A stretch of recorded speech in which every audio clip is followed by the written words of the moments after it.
महात्मा बुद्ध की इस कहानी से हमें ये सीखने को मिलता है कि किस तरह से आप अपने मन को वश में कर सकते हैं। इस कहानी के पीछे का अर्थ अगर आप समझ गए तो आपका मन काबू में हो सकता है। एक बार में तो मुझे भी ये कहानी समझ में नहीं आई थी, लेकिन इसका भाव काफी प्रेरणादायी है। एक बार महात्मा बुद्ध किसी नगर से गुजर रहे थे। बुद्ध की नजर एक कपड़े के व्यापारी पर पड़ी, जो बहुत दुखी और हताश दिखाई दे रहा था। महात्मा बुद्ध चलकर उनके पास गए और पूछा कि भंते, तुम इतने उदास क्यों हो?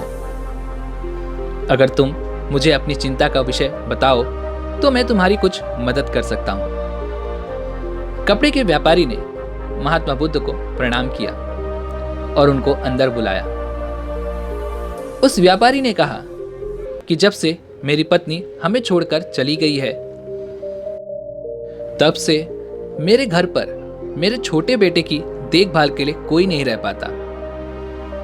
इसलिए मैं हमेशा इसको अपने साथ ही दुकान पर लेकर आ जाता हूं। लेकिन मेरा छोटा बेटा इतना शरारती है कि मेरी दुकान पर आने वाले हर ग्राहक की पगड़ी को उछालकर फेंक देता है, और कभी अगर पगड़ी ना मिली तो उनका झोला उठाकर ही बाहर फेंक देता है। मैंने इसको बहुत समझाया, डांटा, लेकिन यह एक नहीं समझता।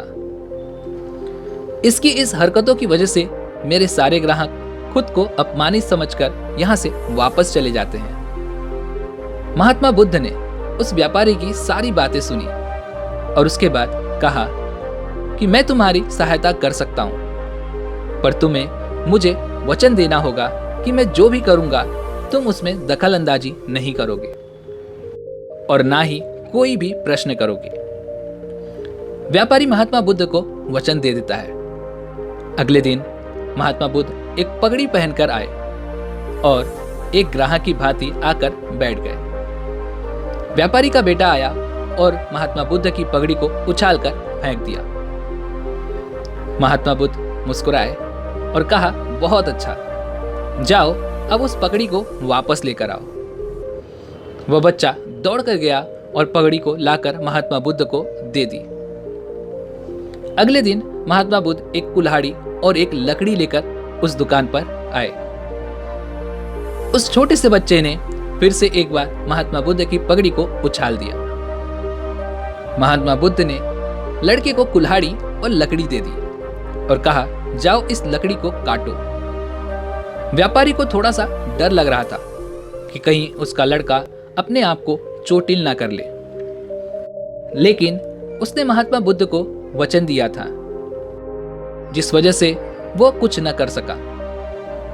और ठीक इसी तरह से अगले 7 दिनों तक महात्मा बुद्ध कोई न कोई नया काम लेकर उस लड़के से करवाया करते थे। शीघ्र ही वह लड़का भूल गया कि उसको किसी की पगड़ी भी उछालनी है। यह सब देखकर व्यापारी बहुत ही खुश हुआ और महात्मा बुद्ध को धन्यवाद किया।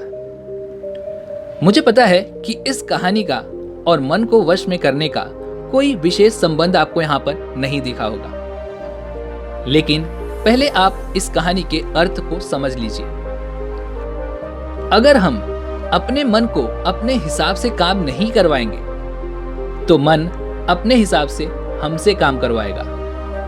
मन वश में हो सकता है यदि मन को हम अपने अनुसार चलाएं। मन सिर्फ 2 तरीकों से काम करता है। पहला, या तो मन अपने हिसाब से काम कर सकता है, या फिर दूसरा, मन को हम अपने हिसाब से काम करवा सकते हैं। महात्मा बुद्ध से मिलने से पहले उस छोटे से लड़के का मन और दिमाग अनियंत्रित रूप से काम कर रहा था, लेकिन महात्मा बुद्ध ने उस लड़के को अपने अनुसार काम करवाया, जिसकी वजह से उस लड़के को एक आदत सी लग गई। और अनजाने में ही सही, लेकिन अब उस लड़के का मन अब उस लड़के के अनुसार काम कर रहा था, जिस वजह से उसकी पहले की जो आदत थी वो अब छूट चुकी थी। दोस्तों, भगवान श्री कृष्ण ने भी भगवत गीता में कहा है कि पूरी तरह से वश में किया हुआ मन हमारा सबसे अच्छा मित्र होता है। लेकिन अगर ये अनियंत्रित हो जाए तो सबसे बड़ा शत्रु भी यही होता है। और दोस्तों, अगर आप किसी चीज़ में सफल होना चाहते हैं तो सबसे पहले आपको अपने मन को काबू में करना होगा, क्योंकि दोस्तों, जिसने अपने मन को वश में कर लिया उसकी जीत को देवता भी हार में नहीं बदल सकते। उम्मीद है कि आपने आज की इस वीडियो से ज़रूर कुछ न कुछ सीखा होगा। तो वीडियो को लाइक और अपने दोस्तों के साथ शेयर जरूर कीजिएगा।